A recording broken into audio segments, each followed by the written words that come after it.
bem-vindos a um J Podcast, a mais um episódio do J Podcast. Hoje será um episódio incrível, muito informativo e com uma história muito bacana da nossa convidada. E por falar nela, deixa eu ler aqui algo que eu pesquisei sobre ela. Hoje eu tenho o prazer de receber aqui no podcast uma convidada muito especial. Brasileira, nasceu em Fortaleza, foi criada no Rio Grande do Sul, empresária, tem 33 anos, é casada, mãe, vive em Portugal há mais de 6 anos, é daquelas pessoas que amam estar perto da família, adora viajar, estar com os amigos, tem talento enorme para ajudar quem está à sua volta. Sempre apaixonada, muito comunicativa por fazer network. Na área profissional, atua como contabilista ou contadora há mais de 8 anos. É bacharel em Ciências Contábeis pela Unicinos, mestre em Contabilidade pelo SCAL aqui em Portugal e também formadora certificada. Trabalhou durante 4 anos em grandes empresas e multinacionais do país, mas em 2021 tomou a decisão corajosa de empreender na área. E hoje vamos receber aqui Alessandra Lima, Contabilidade Facilitada. Seja bem-vinda, Alessandra. Muito obrigado por ter aceitado o convite de estar aqui nos presenteando com essas informações. Antes, deixa eu só saber se o áudio está legal, se estão nos ouvindo direitinho. Deixa eu ver aqui. Alessandra Lima. Pronto.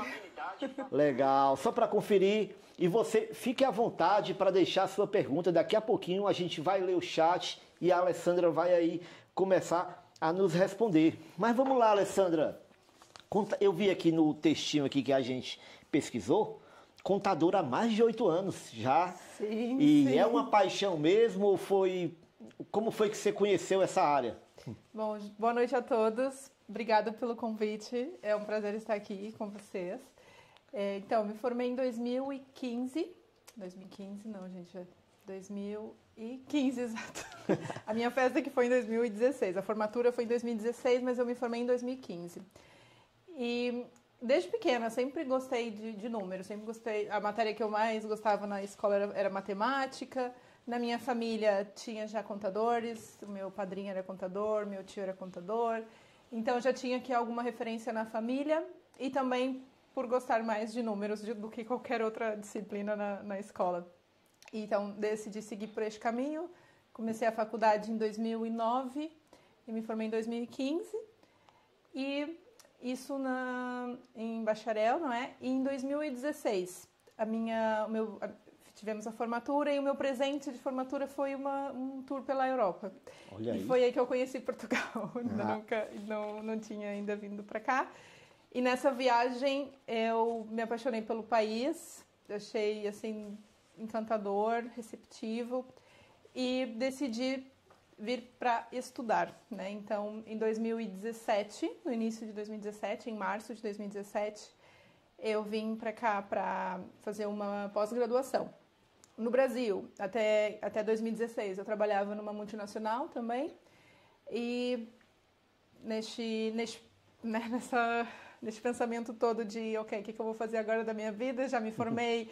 E acho que sempre, né, a gente se forma e fica com aquele sentimento de que as coisas vão mudar, né? Não, agora eu sou formada, vou ser promovida, não é? E não é bem assim que as coisas funcionam. Então, acho que aqui juntou um pouquinho, se calhar, a vontade de sair da zona de conforto com o encantamento por Portugal e também a facilidade, né, de estudar aqui por ser língua portuguesa e também ter já família aqui. Então, em março de 2017, eu vim para cá. O intuito inicial era somente fazer uma pós-graduação no ISEG, em Lisboa. Mas ao chegar lá, fiz a matrícula e tudo, ia iniciar as aulas em setembro, mas junto disso tentei fazer a validação do meu diploma, né, a equivalência do meu diploma, e ao tentar fazer a equivalência descobri que tinham, acho que 4 ou 5 disciplinas que eu precisava fazer aqui em Portugal para poder obter a equivalência. E nesta pós-graduação que eu havia me inscrito não tinha essas disciplinas. Então, lá no SCAL, disseram que eles tinham lá um mestrado que neste mestrado, eu iria cursar essas disciplinas. Então, foi aí que eu decidi trocar a pós-graduação pelo mestrado. Só que aí nisso, né, passaram de 6 meses para 2 anos. E eu não estava preparada, não tinha vindo com a intenção de morar em Portugal. Ficar tanto tempo, não, né? Não era essa a intenção, era mesmo passar 6 meses. Então, tudo mudou, né? Eu liguei para minha mãe, olha mãe, já não são 6 meses, agora são 2 anos. Mas, graças a Deus, tive todo o apoio. E as coisas foram acontecendo, então comecei a estudar. E até então, quando você estava fazendo ali o mestrado, a intenção era fazer o mestrado e voltar para o Brasil. Sim, Não era? sim. E quando foi que a chave virou? Quando foi que mudou de ideia? Não, eu vou ficar por aqui mesmo. O que foi que te fez mudar e ficar mesmo em Portugal? A convivência no país? Eu acho que, primeiro, a tranquilidade, a qualidade de vida que o país proporciona, né? Me sentia muito segura a caminhar e a conviver com as pessoas, não tinha receio de sair na rua à noite. Tanto isso, estamos a falar de 2017 para 2018. Isso teve um ponto muito forte nessa minha decisão de ficar, porque eu sabia que, né, em comparação com o Brasil, pelo menos tinha essa relevância. E também a possibilidade de crescimento, né, profissional, pessoal também. Acho que ter uma experiência profissional fora do país, não só o estudo, não só ter a formação, mas também a experiência trabalhando numa empresa, em outro país, acho que também seria muito bom para o meu currículo, né? E pronto, foi basicamente isso. E as coisas foram acontecendo. Legal. Estou aqui até hoje, já passaram 8 anos. Hoje em dia, Alessandra, uma dúvida minha aqui, é a área de contabilidade, uma pessoa que é contador lá no Brasil, que atua lá, que trabalha lá, e outra que atua aqui em Portugal. Qual o país que valoriza mais essa profissão, Brasil ou Portugal? Eu acho que é valorizada nos 2 países. É? Acho que sim, porque eu acho que para tudo, né, para todo negócio, basicamente, precisa-se de um contador, um contabilista. Então, é uma profissão que tem muito valor, é uma profissão necessária, requisitada, né? Não é à toa que em Portugal é uma profissão de interesse público, não é? Então, acho que é valorizada nos 2 países, assim. A nível salarial, já não sei como é que andam os salários no Brasil, mas na minha época já era bem valorizado. Certo. E a nível de, vamos supor que tem alguém lá no Brasil que é contador e quer vir para Portugal com o intuito de trabalhar. Inclusive, teve essa pergunta, né? A pessoa perguntando para mim, o que fazer para atuar em Portugal na área da contabilidade? O que é atualização, curso? Explica aí para a gente o que um contador precisa.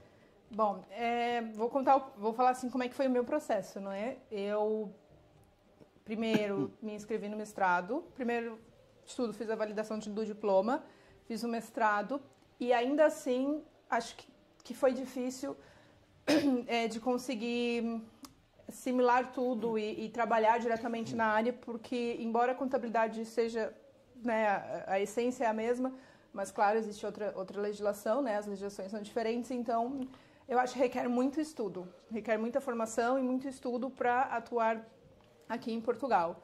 Então, primeiro de tudo, validar o diploma e buscar aqui entender de como é que funciona a legislação aqui.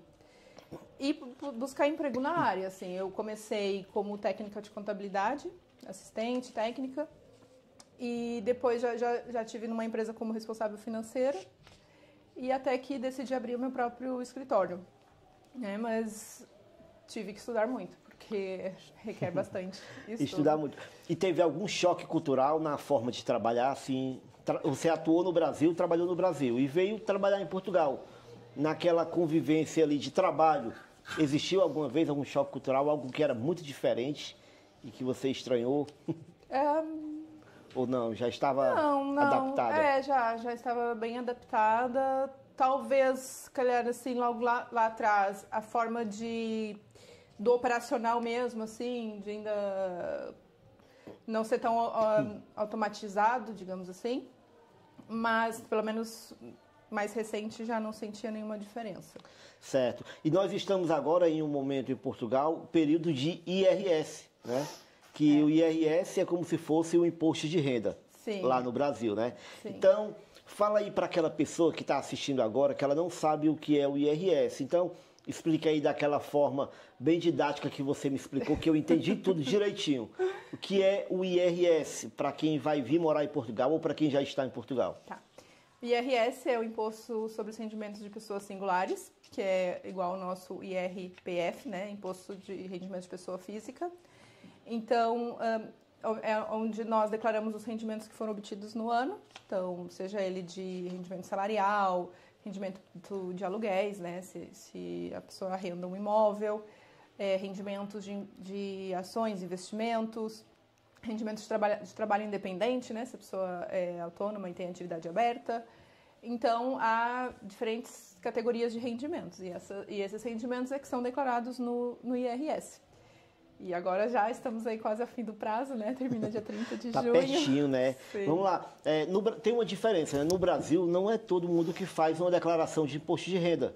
Tem as pessoas que são isentas, né? Até Sim. um certo limite aí de renda, um certo valor de renda. Sim. Aqui em Portugal não tem isso. Tem também, assim, há vários requisitos ali para estar dispensado, mas posso citar aqui o principal deles, que é, por exemplo, ter tido um rendimento até 8.500 euros por contrato de trabalho e não ter feito retenção na fonte. Se enquadrar neste caso, está dispensado de fazer o IRS, tá?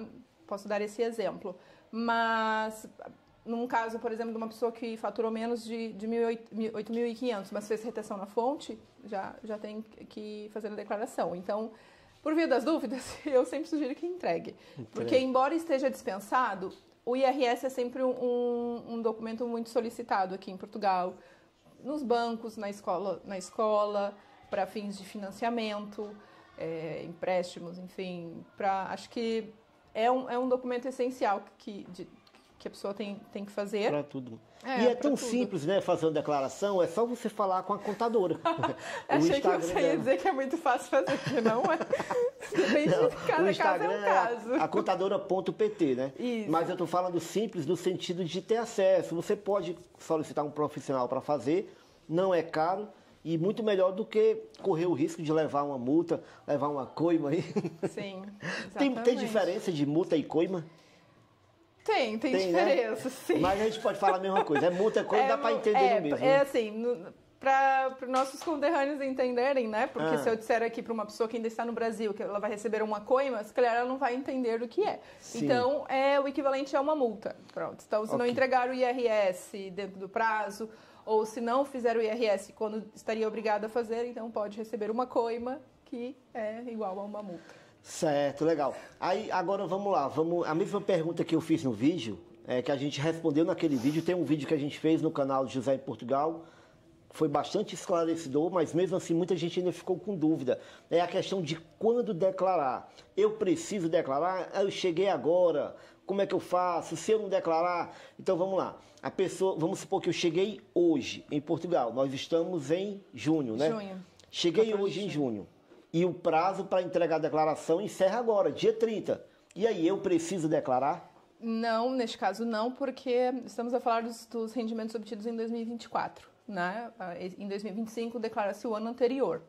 Mas se estivéssemos aqui a falar dos rendimentos do IRS de 2025, né? Entregar em 2026, então o fato de você entregar vai depender da sua morada fiscal, né? Porque só estar em Portugal por si só não é isso que lhe obriga a declarar, mas o fato de você ter ultrapassado o limite de 183 dias para ser considerado residente fiscal e também ter alterado a morada fiscal no Portal das Finanças. Tá? Então, caso a pessoa chegue e já tenha um trabalho, é muito importante que ela faça a alteração da morada para quando entregar o IRS no ano seguinte não ser taxada como não residente. Né? Porque se for taxado como não residente, o imposto é mais caro, é isso? É uma taxa fixa de 25%. Do que você ganhou naquele ano. Ganhou, exatamente. Né? Então, vamos supor que eu ganhei 10 mil euros, vou pagar 2.500 de imposto. 2.500 euros de imposto. Isso se eu sou um estrangeiro, né? Não residente em Portugal. Exato. Por isso a importância de alterar a morada fiscal. Exato. Né? E alterar a morada fiscal, eu vou dar aqui um exemplo que me ocorreu essa semana. Tive um caso fui fazer um IRS de uma pessoa que já está aqui desde 2022, tem título de residência, mas nunca alterou a morada fiscal. Então, eu fui fazer o IRS, deu um valor alto a pagar, E a pessoa, mas como? Se eu já tenho título de residência, se eu já vivo aqui há 3 anos, e eu falei, sim, mas para fins fiscais, dentro do Portal das Finanças, é como se você fosse um não residente, porque você nunca alterou a morada.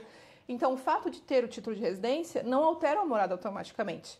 Só se for o cartão de cidadão, não é? Aí é outra história. Mas título de residência, a pessoa, quando obtém o título, também tem que alterar a morada no Portal das Finanças. Porque isso não é feito automático. Muito bom saber. E uma pergunta agora. Como é que fica a situação da pessoa que chegou em Portugal, alterou a morada fiscal dela? Como é que fica o domicílio fiscal lá no Brasil? Continuam os dois ativos? Sim, né? Agora a pessoa tem que fazer saída fiscal, se efetivamente não... Se quiser, né? Se quiser. É assim, eu não sou expert neste tema, mas eu entendo que se a pessoa saiu do país e já não tem nada lá, né? Empresa, enfim, rendimentos, o ideal é que faça a saída fiscal. Porque tendo a dupla residência, ele obriga a declarar também no Brasil os rendimentos obtidos em Portugal. Pronto. Né? E aí já é vezes 6. Olha, é isso que acontece comigo. Eu continuo com negócios no Brasil, eu tenho renda que vem do Brasil e eu não mexi nada lá. Declarei meu imposto de renda agora, há pouco tempo, e tenho que pagar lá os encargos, né? Sim. Claro. Se, por acaso, eu tivesse cancelado o meu domicílio fiscal do Brasil, né? Como é que ia ficar essa questão se eu continuasse recebendo dinheiro do Brasil? Aí você só teria a obrigatoriedade de declarar em Portugal, já não iria declarar mais esses rendimentos no Brasil. Então, esse imposto de renda que vem do Brasil, eu iria pagar aqui. Sim. Né? Tá certo. Mas, no teu ponto de vista, é melhor pagar lá e aqui ou é melhor pagar só aqui? Eu entendo São cálculos, né? Depende do quanto ganha. Eu acredito que o ideal é fazer aqui uma análise fiscal da situação, mas do meu ponto de vista, a pessoa tem que estar centrada onde ela está, né? Então, assim, claro que existem pessoas que estão aqui, por exemplo, nômades digitais, que trabalham para outros países e só vivem em Portugal, ou os reformados, pessoas que têm empresas, são situações diferentes. Mas se, no seu caso, você consegue trazer para Portugal o que você tem de trabalho no Brasil, né? O que você faz no Brasil, eu acho que é o ideal. Para centralizar tudo aqui e dar a saída fiscal. Tem uma pergunta aqui que o pessoal mandou no Instagram e tem uma que fala mais um pouquinho, mais ou menos sobre isso. Deixa eu ver, olha.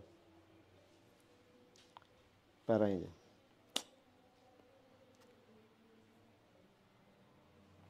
Deixa eu ver. Ó, luso brasileiro com morada fiscal em Portugal. Não, em BR Portugal, ele colocou. Não possuo renda em Portugal. Tenho um apartamento em Portugal. Declaro IRS? Mas ele tem rendimentos no Brasil, é isso? Ou não indicou? Ele tem morada fiscal no Brasil e em Portugal. Mas não possui renda em Portugal. Mas tem um apartamento em Portugal. Tá, o fato dele ter um apartamento em Portugal. Neste caso aqui é indiferente. Se o apartamento não está arrendado, é indiferente, até porque ele tem morada fiscal aqui. A morada dele fiscal está aqui também. Aqui a situação é saber se ele tem rendimentos no Brasil e se tiver, tem que declarar aqui, porque ele também é residente fiscal aqui. Ele disse que não possui renda em Portugal, então não declara, não é isso? Não, é o que eu digo. Se ele estiver no Brasil, ele tem que declarar em Portugal esse rendimento do Brasil. O rendimento do Brasil, né? Que é a declaração de rendimentos obtidos no estrangeiro. Certo. Porque ele é residente fiscal aqui. Espera ainda. Tem outra... pronto, essa pergunta aqui que eu queria. Que a pessoa perguntou, olha, pago pensão para os meus filhos no Brasil. Eu declaro essa informação no imposto de renda de Portugal? Não. Essa é uma pergunta muito comum, mas não. Aqui só declara as pessoas de alimentos que são atribuídas aqui em Portugal, pelo tribunal daqui. Legal. Até porque, no meu caso, eu tenho meus filhos no Brasil, que eu mando dinheiro para eles, mas o dinheiro que eu mando para eles vem do Brasil, são reais dos meus trabalhos lá do Brasil. E eu mando para eles, então isso não influencia em nada aqui, só no imposto de renda de lá. Exato. Não é isso? Legal. Outra pergunta aqui, a pessoa está vindo para Portugal no dia 1º de julho, a mesma que eu fiz, né? Já declaro imposto de renda ano que vem? Ela está perguntando. Daí vai depender. Se ela trabalhar esse ano, e caso ela não trabalhe esse ano aqui, mas lá está, tenha rendimentos no estrangeiro e atualize a moeda fiscal, também tem que declarar os rendimentos. Eu sempre bato na mesma tecla também, porque é muito comum as pessoas falarem, não, mas o que eu ganho no Brasil eu declaro no Brasil, o que eu ganho em Portugal eu declaro em Portugal. mas não é o correto, né? Porque a legislação diz que se é residente em Portugal tem que declarar a universalidade dos rendimentos. Por isso que eu sempre reforço isso. Se vem para Portugal e continua a ter rendimentos no Brasil, aqui tem que ser declarado. Certo. Agora, Alessandra, vamos entrar numa área muito legal, uma área que é muito perguntada aqui do canal, que você também já passou por essa fase e eu também estou passando, é a área de empreendedorismo em Portugal, né? Sim, empreender. Muita gente tem essa visão já lá no Brasil. Quando eu chegar em Portugal, eu vou empreender em Portugal. E aí é um risco porque às vezes a gente não conhece. Eu morri de medo aqui. Antes de eu abrir o meu negócio aqui em Portugal, meu Deus, e agora e se eu levar uma multa, como é que eu faço isso? Até tirar as dúvidas com a Alessandra. E ela vai agora aqui explicar pra gente. Vamos lá. A pessoa chegou em Portugal e ela já quer abrir um negócio de imediato. Ela não conhece nada do país, mas ela tem capital e ela quer abrir. Isso é possível? Sim, é possível. Eu oriento sempre que antes de abrir um negócio ou abrir uma atividade ou abrir empresa, tente sempre conhecer quais são as obrigações fiscais, quais são os impostos que estão inerentes a esta abertura de atividade ou de empresa, mas sim, é possível, né? E eu vi no teu Instagram, nos stories, a Alessandra fazendo consultoria, várias ali durante o dia, né? E tu faz essas consultorias para pessoas que ainda estão no Brasil? Sim, tenho tenho clientes que ainda estão no Brasil e que tencionam vir para cá e querem já pensar nisso, né? Como é que é o processo para empreender aqui, e também faço as consultorias para quem já está aqui e quer abrir o próprio negócio. Então, nessa consultoria a gente já faz a abertura da atividade e já explico para o cliente quais são as obrigações fiscais, como é que tem que fazer a emissão das faturas, os prazos fiscais. Então, é bem voltada mesmo para quem quer empreender. Pronto. E se a pessoa que está assistindo agora, ela quiser ter essa consultoria, esse momento contigo, como é que ela faz? No meu Instagram tem o link na bio. Na bio, né? Tem o link para marcar diretamente a consultoria. Pronto, gente. Então, olha, não corra esse risco, não venha abrir um negócio em Portugal sem conhecer, né? Porque aí é arriscado. É bem arriscado. Tá certo? E assim, pessoal, é muito comum, eu vejo isso quase todos os dias, porque acho que as pessoas só procuram o contabilista quando é para apagar o incêndio, digamos assim. Eu vi uma frase hoje bem legal: sou contabilista, não faço milagres. Não faço milagres, exatamente. Então, é melhor prevenir do que remediar, né? Então, assim, antes de... Eu sei que a gente tem anseios e vontades de criar o próprio negócio, mas vamos com cautela, né? Sabendo para o que vamos, para não meter os pés pelas mãos, não fazer as coisas sem ter conhecimento das consequências, né? E nisso eu me refiro, por exemplo, a abrir uma atividade errada, abrir achando que está isento do IVA e, na verdade, está no regime do IVA, não entrega nenhuma declaração e quando vê, chega as multas em casa, as coimas, chegam as coimas em casa. Ou, por exemplo, abriu atividade e alguém disse, um amigo, fulano disse que estava isento de fazer IRS. Isso é mentira, isso não existe. Quem abre atividade tem que fazer o IRS, mesmo que não tenha faturado nada. Portanto, isso é muito importante saber ao abrir a atividade. A isenção da segurança social, por exemplo. As pessoas abrem atividade, têm acesso ao portal das finanças, mas esquecem que também tem que ter o acesso da segurança social. Passa o ano de isenção, nunca fizeram nada, não entregar declaração trimestral, quando vão ver já tem um valor acumulado de vários meses. Então, para evitar essas situações, que é muito comum, ocorrem muito mesmo, se informem antes, né, de abrir o negócio, enfim, para poder estar ciente e evitar estes transtornos. E até porque cada área de atuação, cada ramo, tem ali umas exigências diferentes. Não é? Sim, com certeza. Por exemplo, para eu abrir aqui o meu negócio que é gráfica, não precisou eu ter nenhuma licença ambiental, nada, alvará, nada. Foi tranquilo, eu estou com a atividade aberta, faço os meus serviços online, né? Emito o recibo, quando eu vendo, tudo ok. Mas uma pessoa que vai trabalhar, por exemplo, com alimentos, e aí? Sim, aí é uma exigência maior, não é isso? Sim, tem licenças específicas, exigências, não é? Que a pessoa precisa cumprir, seguros... Enfim, é como você disse, cada negócio é um negócio, né? Por exemplo, da área de estética, quem trabalha com tratamento invasivo, pronto, que mexe com agulhas, também já são outras exigências. enfim, acho que é importante também, lá está voltando naquilo que eu falei anteriormente, conhecer quais são as exigências e as obrigações fiscais, e não só fiscais, mas, enfim, de seguros e de proteção, não é? Também para o espaço, como, sei lá, extintor de incêndio, sinalética no espaço, tentar conhecer todo o que envolve ali a criação daquele negócio. Certo. Aí, ó, uma pessoa perguntou aqui, para abrir uma gráfica em Portugal, o que é preciso e quais os custos com documentação e contador? Tá. O que é preciso, né? Ter muita força de vontade, né? Isso você tem, você abriu a sua gráfica e é sucesso. Assim, eu acho que, para falar de custos, é um bocado relativo, mas pode-se começar abrindo atividade, ter atividade aberta neste Ela falou assim, âmbito. Custos com documentação. A principal documentação vai ser a atividade. A abertura da atividade e o aluguel do espaço, não é? Tanto esse o custo. A abertura da atividade, se for feita diretamente nas finanças, não tem qualquer custo, só tem que fazer o agendamento. Se for com contabilista ou com advogado, tem o custo do honorário. Pronto, o custo do aluguel, o custo dos seguros, tem que ter um seguro de multirriscos, não é? Pelo recheio que tem no espaço, tem que ter seguro de acidente de trabalho. O custo com contabilista também varia, né, de cada profissional, mas é super viável, né? Depende muito do desejo da pessoa. E, Alessandra, agora uma pergunta minha, vamos lá. Uma pessoa que vai abrir atividade, quando ela ainda está com o representante fiscal, ela precisa do representante, não é isso? Sim, tem que ter Ela ainda não trocou a morada fiscal dela, então ela ainda está sobre a responsabilidade do representante. Sim. E aí o representante abriu a atividade com a pessoa, um exemplo, certo? Depois, ele consegue tirar essa responsabilidade? Sim, existe uma forma que é notificando essa pessoa, né, da retirada da representação. E, se eu não me engano, agora o processo é por carta registrada que tem que ser feito, notificando essa pessoa que quer rescindir ali a representação.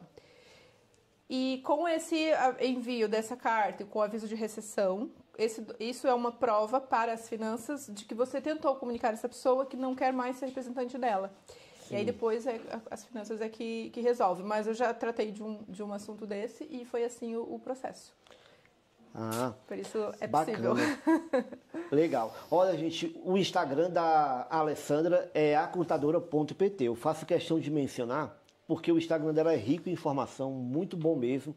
E vale muito a pena para você que está vindo para Portugal se informar desses detalhes, né? E aí a gente, às vezes, não se preocupa com o contador porque acha que contador é só para quem tem empresa. Eu não preciso. Mas aqui em Portugal precisa. Nem que seja para uma consultoria rápida para você estar informado. Não é isso? E fora o IRS, uma pessoa comum, vamos lá, uma pessoa que não é empreendedor. Fora o IRS, quais são as outras obrigações dela? Tem mais alguma obrigação fiscal? Fora o IRS, a declaração do IRS nesse período de abril a junho. Fora isso, tem mais alguma coisa? Mas isso você se refere a quem tem atividade aberta? Não, uma pessoa comum, que não tem atividade. Um trabalhador comum que trabalha com contrato de trabalho. Assim, para fins de declaração, não. Basicamente é só o IRS. Só o IRS. Mas vou dar aqui um exemplo de uma pessoa comum. Por exemplo, se a pessoa tem um carro, tem que cumprir os prazos também de pagamento do IUC. Do IUC, que é como se fosse o IPVA no Brasil. Se a pessoa tem um imóvel, tem que cumprir o prazo de pagamento do IMI. Então, tem essas obrigações, né? Que não são, assim, diretamente fiscais, mas que tem prazo para cumprir, que se não pagar, paga. Certo. Coima. Agora vamos falar de coisa boa, vamos falar de reembolso. Reembolso é bom. Reembolso. Eu tive uma surpresa, fui declarar o IRS esse ano e eu tive ali o reembolso.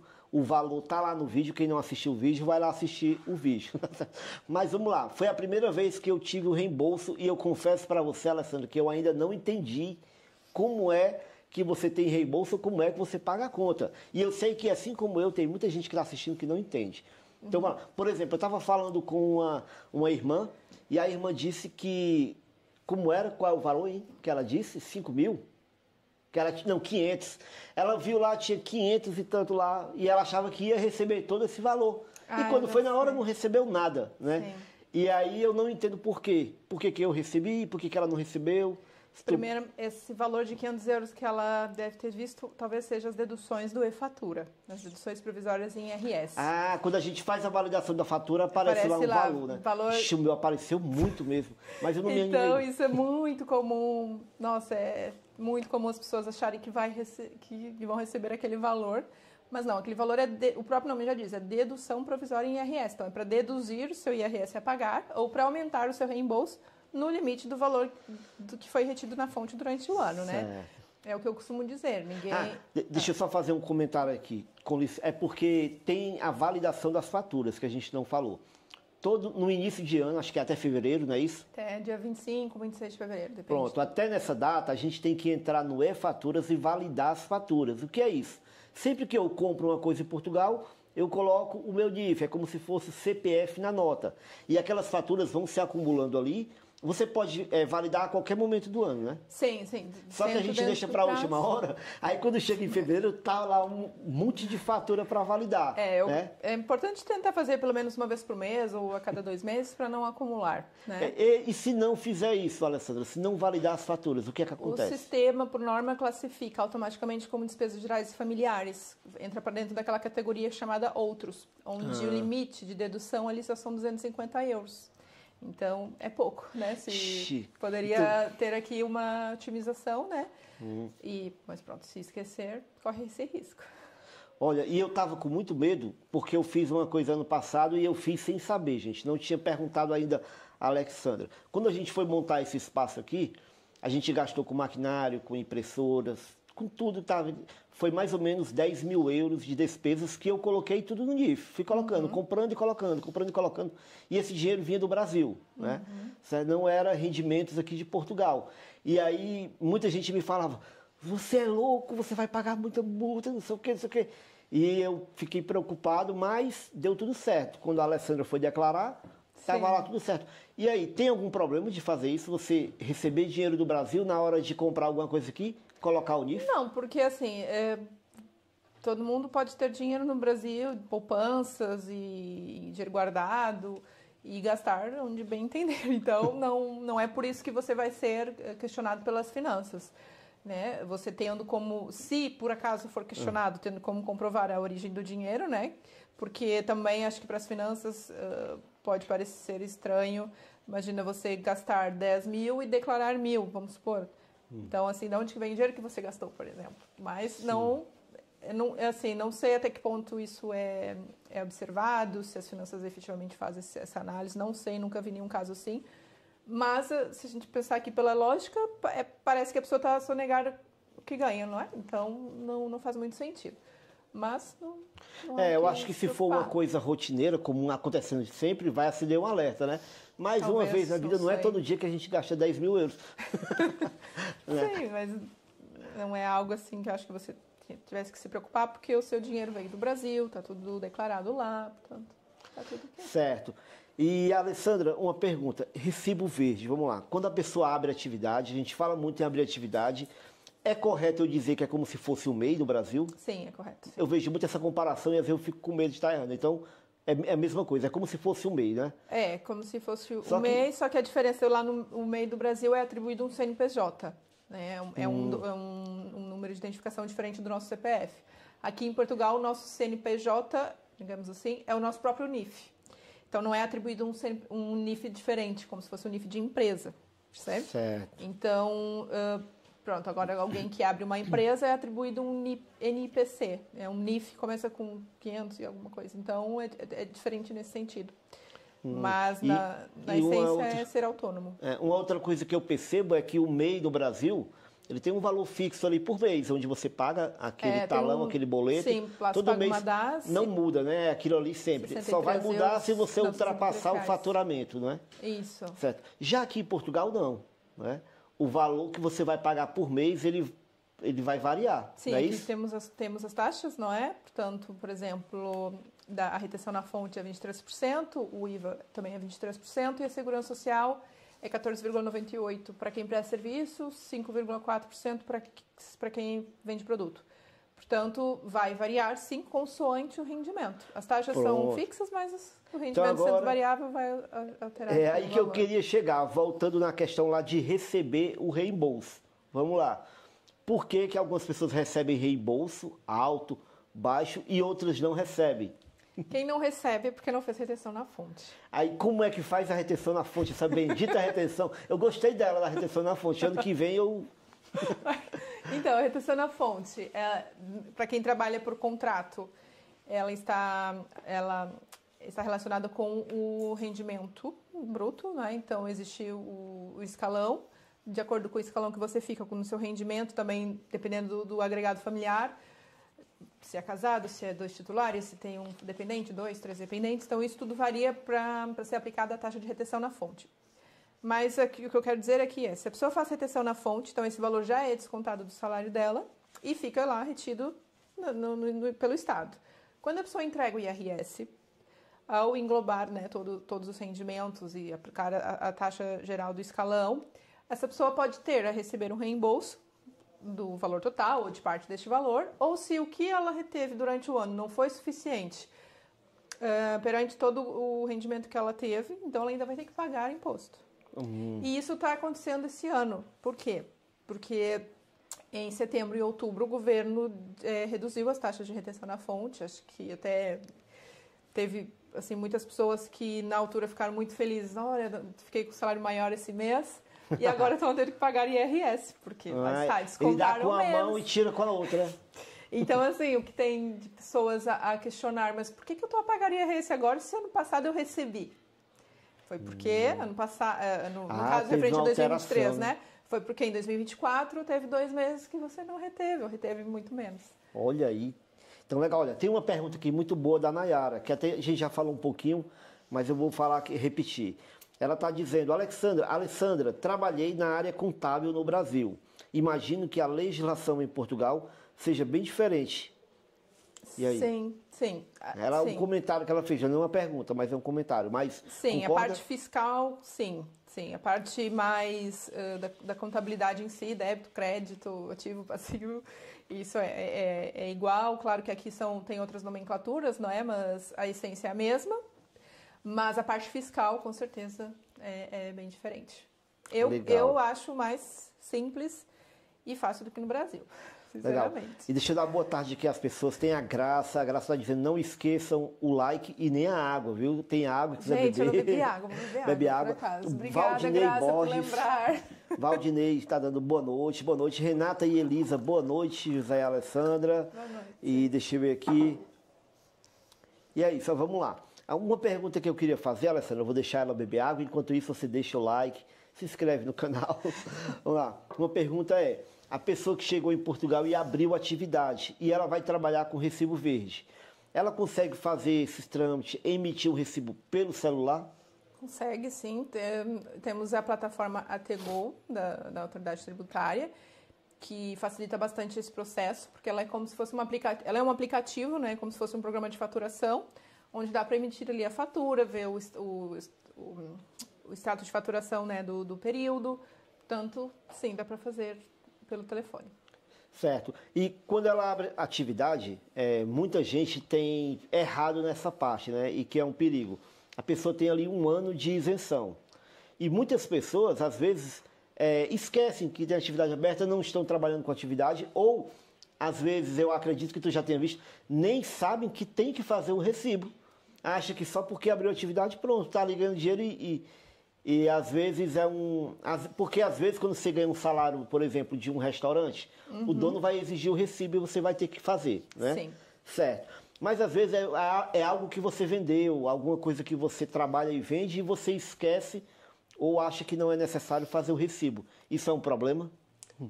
Eu considero que não é o mais correto, né? Porque assim, embora o cliente não peça a fatura, e nisso que as pessoas confundem, mas eu não emiti porque o meu cliente não quis, o meu cliente não pediu.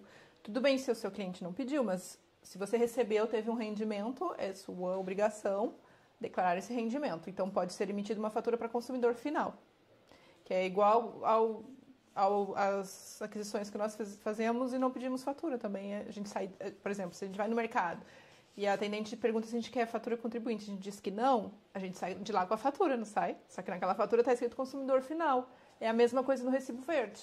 Você pode faturar aquilo que você ganhou durante o mês para consumidor final, porque o seu cliente lá está não quis fatura. Mas você está dizendo ao Estado o que você ganhou e pagando seus impostos em relação ao seu faturamento real. Certo. E como é que a pessoa faz para pagar a segurança social? Eu sei que é uma pergunta muito óbvia, mas muita gente pergunta também, como é que eu vou saber? Esse boleto chega na minha casa, chega no meu e-mail, como é que eu faço? Primeiro, assim, para ser calculado corretamente o valor a pagar, tem que ser feita a declaração trimestral, né? Depois que acaba o período de isenção, tem que entregar a cada 3 meses a declaração trimestral da Segurança Social.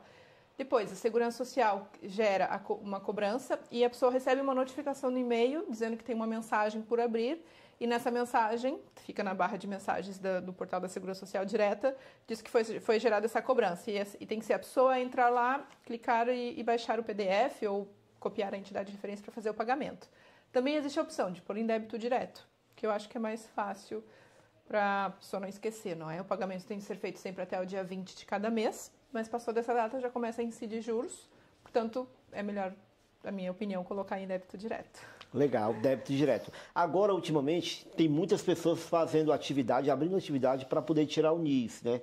Que é uma das exigências da Segurança Social, ter atividade aberta e recibos emitidos, né? Exatamente. Para poder tirar o NIS. Não é só abrir atividade e tirar o NIS.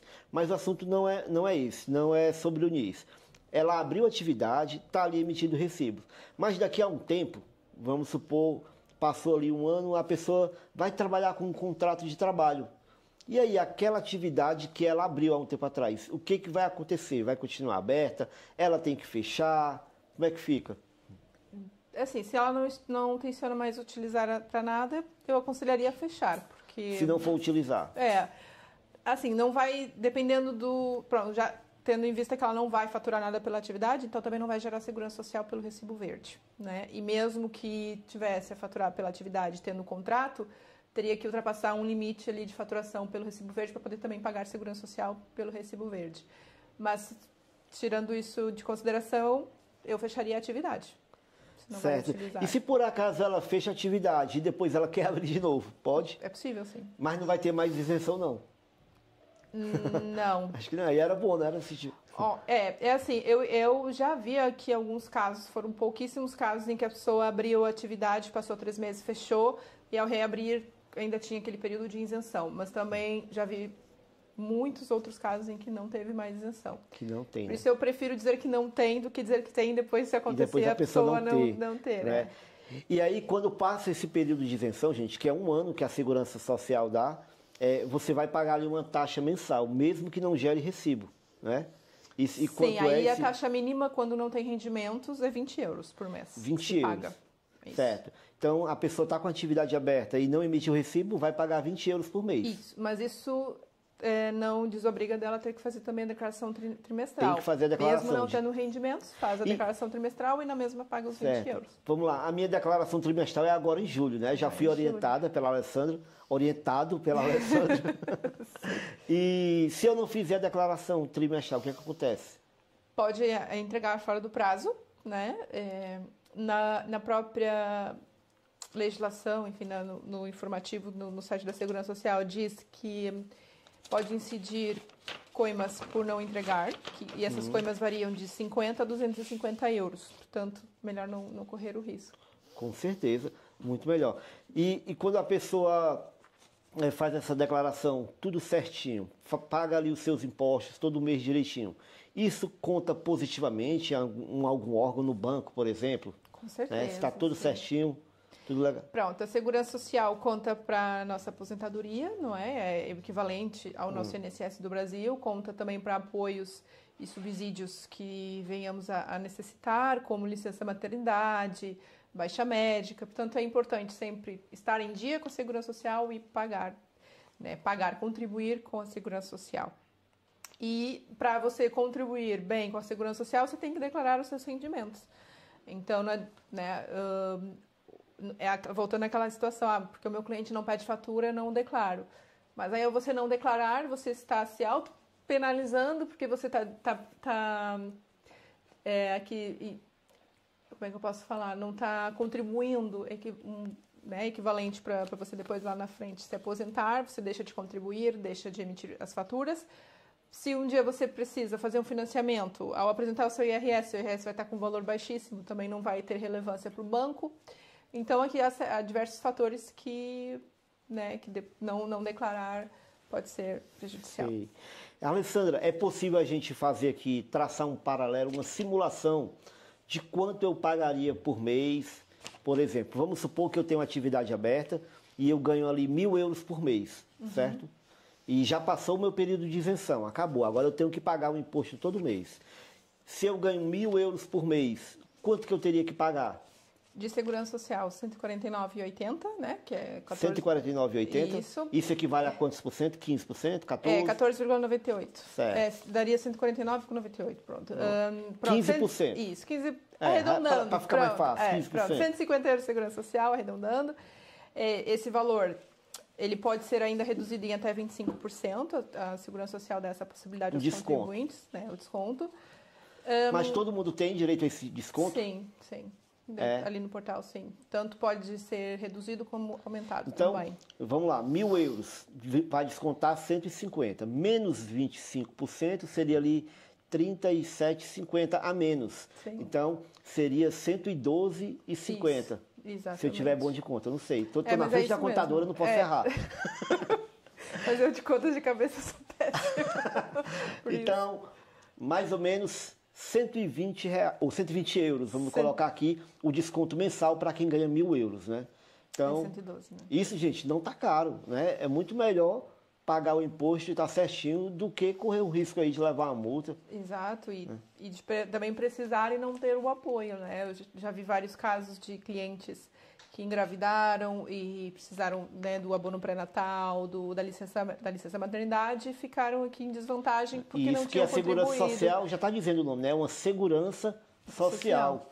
Legal. E esse valor, essa taxa da porcentagem, ela aumenta de acordo com os ganhos?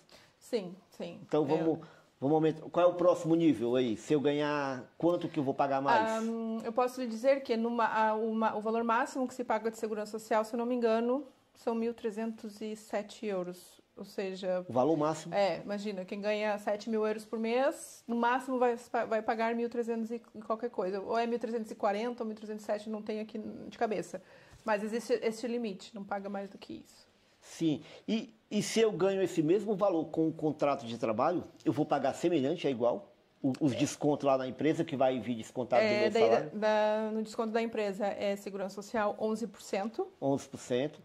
E o IRS, vai depender também do escalão em que vai ficar enquadrado. Quando a Alessandra fala escalão, gente, tem muitas pessoas que não sabem o que é escalão. Escalão, a gente pode substituir essa palavra por um nível? Sim, nível, limite. Né? O nível, o limite, pronto. Cada pessoa aqui vai ter um nível, um escalão, né? Isso vai variar, ela já até falou aqui, se é casado, se tem filho, se tem independente, se não tem, se tem imóvel, se não tem, é isso? Por exemplo, o escalão do IRS. Eu não sei agora de cabeça quantos níveis tem, mas acho que são 8 níveis. Mas começa ali nos 13%. Então, por exemplo, para quem fatura até 7.500 e qualquer coisa, é 13% a taxa de IRS. Isso, a taxa final, já na entrega da declaração. Não é a taxa de retenção na fonte, tá? Só para não confundirem. Por exemplo, quem fatura entre 7,5% e 11%. E 11 mil, acho que já vai para ali para os 16,5. Quem fatura entre 11 e 15 já vai para 22. Então, vai aumentando. Isso é aumentar o escalão. Né? Então, consoante ao rendimento global, fica nesse escalão e paga o imposto sobre esse rendimento. Legal. Alessandra, ainda, com a atividade ainda aberta, fora essa taxa que eu pago todo mês, baseado no meu rendimento, tem mais alguma coisa que eu tenho que pagar durante o ano com a atividade? Essa declaração é paga? A declaração... Declaração trimestral, paga alguma coisa? Não paga para fazer. Você faz diretamente no portal. Você vai pagar depois a contribuição.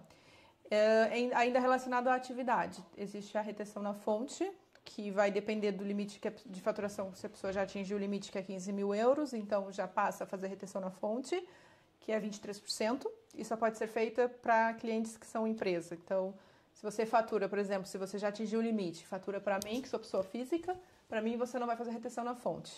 Mas se faturar por uma empresa com contabilidade organizada, então já tem que aplicar a retenção na fonte, né? Que é aquele possível reembolso que você pode ter.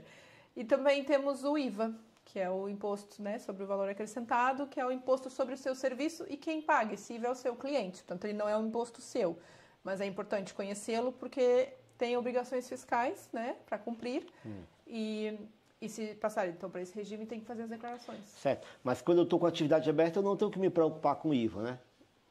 Depende, tem que se preocupar, porque se você passar porque do eu sou limite... isento de IVA.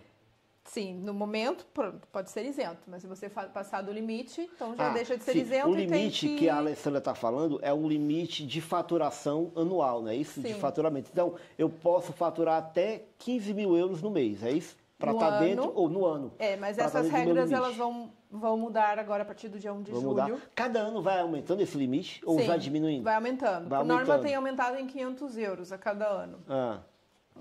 Mas as regras da isenção pro artigo 53 vão mudar agora a partir do dia 1 de julho. Então, basicamente, quem faturar durante o ano até 15 mil euros passa para o ano seguinte, né, no caso 2026, com a isenção do IVA. Se faturar entre 15 mil e 18.750, tem que fazer alteração de atividade em janeiro do ano seguinte, 2026.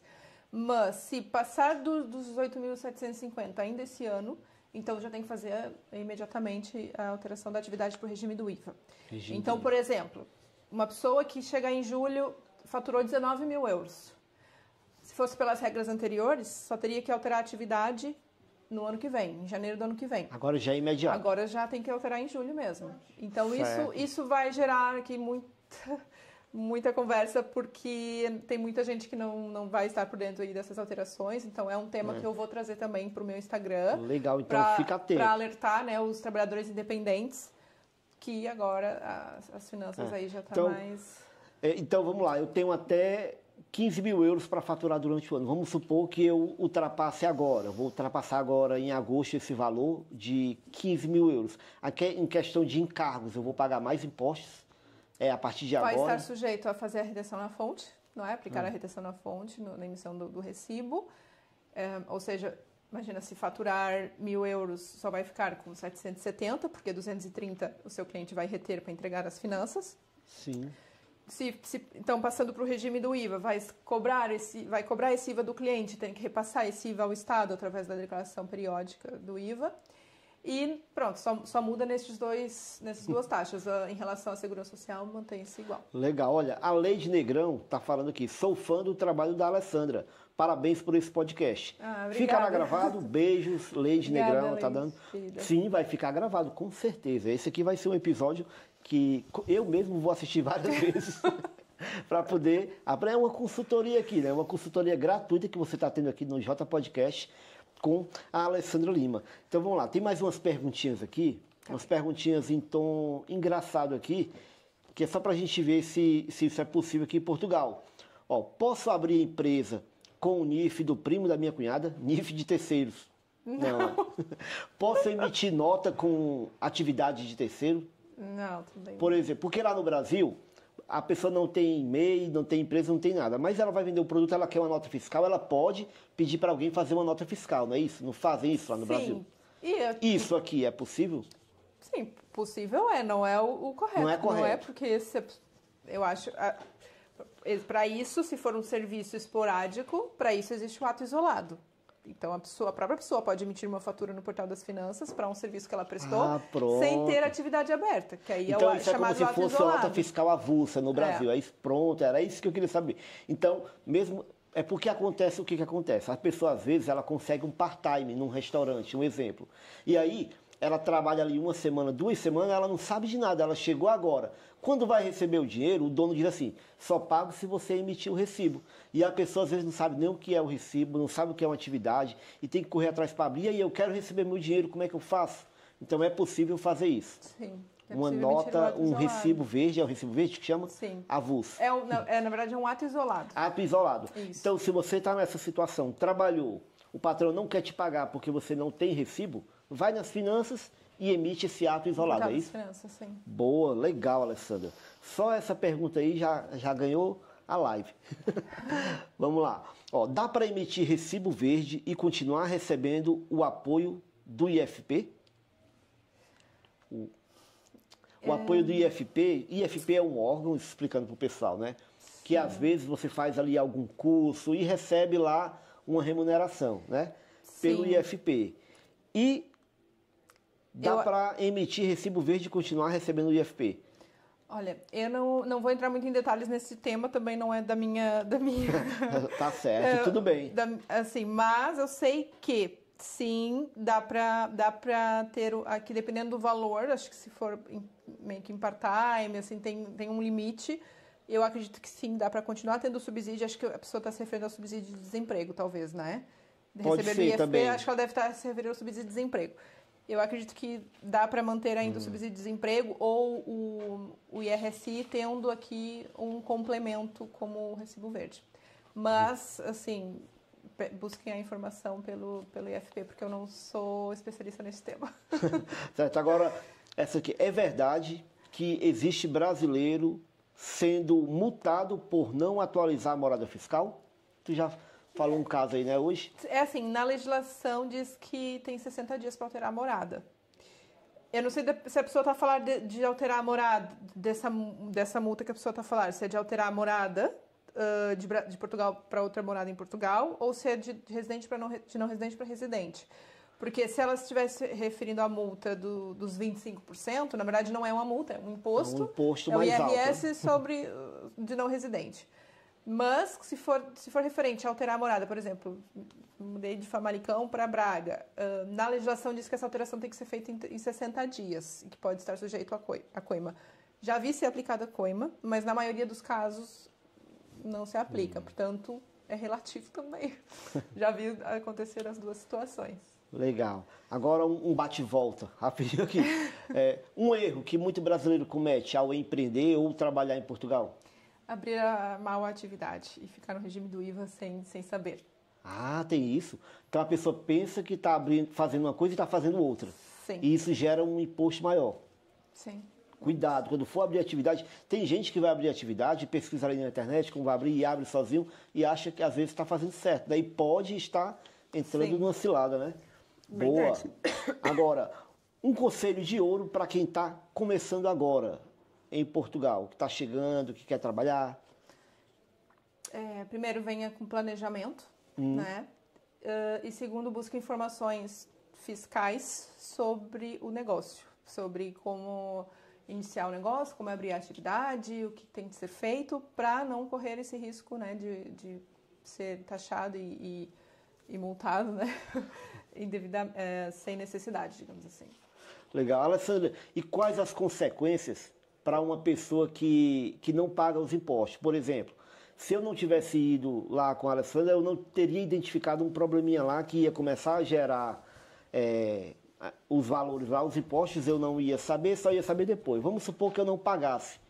Quais seriam as consequências que eu teria futuramente? E em quanto tempo eu teria? Então, aqui se você tem dívidas nas finanças ou na segurança social, e essa dívida passa do prazo legal, prazo estipulado para pagamento, né, ela pode ir para execução fiscal. Ela vai para execução fiscal. E a partir da execução fiscal, se você também não paga no período em que está em execução fiscal, então eles partem para uma penhora. Então aí nessa penhora podem penhorar sua conta bancária, penhorar seus bens, e eles vão buscar o dinheiro de alguma forma. De um jeito ou de outro você paga. De um jeito ou de outro você paga. E agora tem casos, Alessandra, de pessoas que já foram embora, foram para o Brasil e ficaram aí com uma dívida na segurança social. E que às vezes por não saber ou às vezes até sabendo mesmo. E aí nesse caso, quando eles voltarem para Portugal, o que é que acontece? É assim, dependendo da situação, no caso, esse caso é um caso que dá para argumentar, tem que ver se a pessoa fechou a atividade, porque ela pode ter ido embora, deixado a atividade aberta e aí ficar gerando segurança social. Então, aqui neste caso, teria que fazer um pedido de cessação da atividade com efeito retroativo e com este documento pedir a anulação desses valores na segurança social. Ou dependendo também do tempo em que isso já está em dívida, se já tiver prescrito, pedir a prescrição, né? Se pelo prazo já estiver prescrito, fazer esse pedido, então, para a Segurança Social, desde que bem argumentado também. Né? E uma pessoa que está lá no Brasil e que está nessa situação, ela consegue pedir para um profissional daqui fazer isso? No caso, o contabilista ou um advogado? É contabilista? Eu não sei se o advogado trata disso, mas eu tratei de um caso desse recentemente, inclusive de uma advogada que fechou a atividade, acho que foi em 2008, voltou para o Brasil e nunca mais voltou. E agora ela está tratando do retorno dela para Portugal, foi entrar no portal da Segurança Social e tinha uma dívida de 29 mil euros.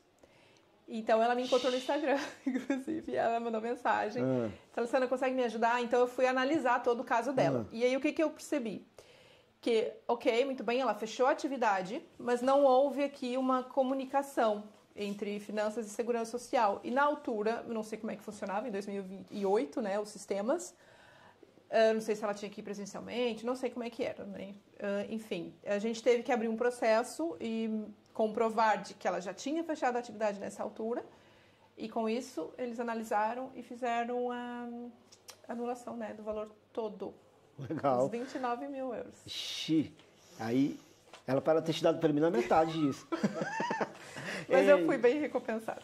Ei, Alessandra, e aquela pessoa que gera contas comum? Por exemplo, uma operadora de telefone. Ela foi embora e ficou devendo e foi gerando multa. Tem solução para isso, ela estando lá no Brasil, para regularizar isso? Ou só pagando mesmo? Eu não sei se ela, acredito que ela pode fazer uma negociação, não é? Se não estando aqui, pode ter aqui uma procuração para alguém representá-la, para tentar negociar a dívida. Acho que só vejo essa forma. Tá certo. Qualquer coisa, se tiver com esses problemas, corre para a Alessandra. Estou só trazendo problema para tu, né? Não, a gente não vai, não. Olha, tem... sim.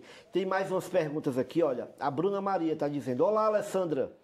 Como funciona a prova da Ordem dos Contabilistas em Portugal? Tenho CRC no Brasil. Gostaria de saber quais seriam os passos para fazer a prova da ordem em Portugal. Olha, Bruna, eu estou neste processo, por acaso, agora. Vou fazer a prova daqui a alguns meses e há diferentes opções, tá bem? Eu optei por fazer a formação modular, que é você fazer a inscrição em 4 módulos, onde nós temos aqui algumas horas de formação, entre 16 a 20 horas de formação, e no final de cada formação tem uma prova. Então, são 4 provas, e sendo aprovada nessas 4 provas, você já tem acesso à Ordem dos Contabilistas Certificados.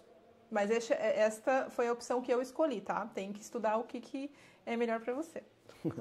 Legal. E a Graça está perguntando: como funciona um imposto para o visto D7, de aposentado, né? O imposto é o mesmo de quem trabalha em Portugal? Vamos lá. Ela está vindo com um visto de aposentado. Ela recebe a aposentadoria dela de outro país, vamos supor, do Brasil. Ela vai pagar imposto desse dinheiro? Depende se é uma aposentadoria pública ou privada. Se é uma aposentadoria pública, por exemplo, INSS ou de militar, enfim, se for uma pensão pública, não é que seja isento de pagar imposto. Portugal não tem competência tributária sobre este rendimento. Só o Brasil é que tem competência tributária. Então, em outros termos, não paga imposto sobre este rendimento aqui em Portugal. Sendo uma pensão privada, aí sim a taxa é 10%. Boa. E mais uma pergunta relacionada ao visto D7. É o Renato, ele está perguntando: como faço para declarar indo para Portugal com o visto D7 sem trabalhar aí? Tenho que dar a saída fiscal definitiva do Brasil, mesmo com salário e aluguéis aqui?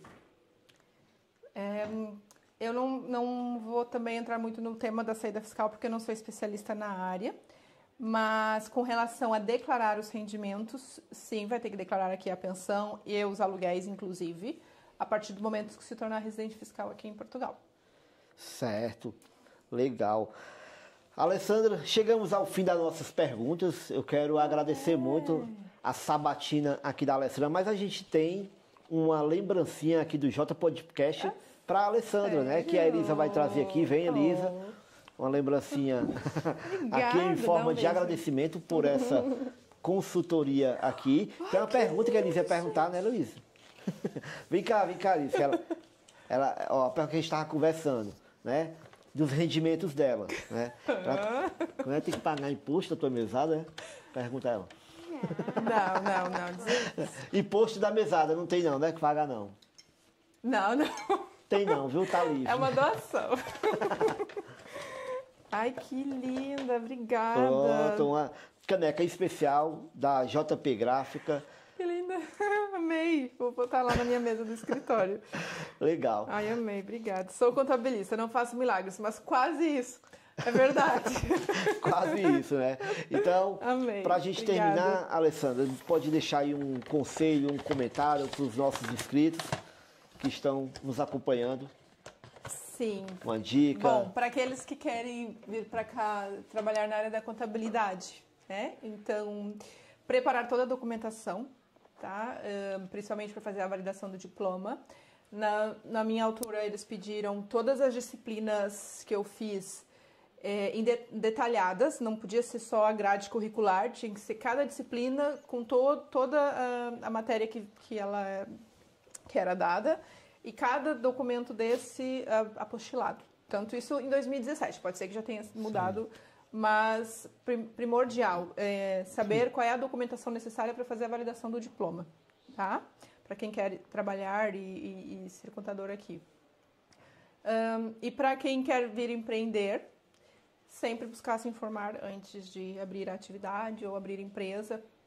Neste caso aqui, por exemplo, falando da empresa, muitas pessoas abrem primeiro a empresa antes de abrir a atividade e aí, por vezes, corre mal e a pessoa teve custos desnecessários. Então, optar sempre, não sempre, né? Não estou aqui a induzir a você fazer dessa forma, mas tentar sempre perceber a diferença entre as duas opções, entre abrir atividade ou abrir empresa e ver o que se enquadra melhor para a sua situação, tá bem? Para que você tenha aqui, assim, tire proveito, tire mais partido do seu negócio e não tenha aqui prejuízo, né? Que ninguém quer ter prejuízo.